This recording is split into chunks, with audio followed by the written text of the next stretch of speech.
Hello everyone, আজ চলে এলাম দীঘার পার্ট 1 ব্লগ নিয়ে। দেখো, আমরা রওনা দিয়ে দিয়েছি দীঘার উদ্দেশ্যে। এখন চলে এলাম কোলাঘাট। সেখানে একটু চা খেয়ে ফ্রেশ হয়ে দেন চলে গেলাম নিউ দীঘা বিচে। নিউ দীঘা বিচটা একটু ভালো করে ঘুরে দেন আমরা হোটেলে ফিরে দুপুরের খাবার খেয়ে রেস্ট করে বিকেলে গেছিলাম ওল্ড দীঘায়।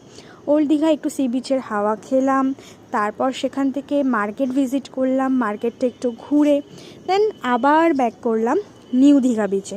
নিউ দীঘা বিচটাই আমার বেশি ভালো লেগেছে, কারণ নিউ দীঘা বিচটা না খুব ফাঁকা থাকে, একটু ফাঁকা থাকে, আর ওল্ড দীঘায় প্রচণ্ড ভিড় হয়।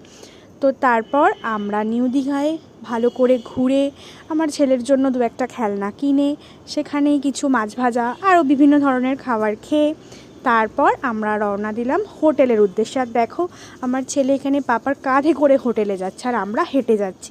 যাই হোক, নেক্সট ভিডিও খুব শিগগিরই আসবে। তো আজকের মতন টাটা।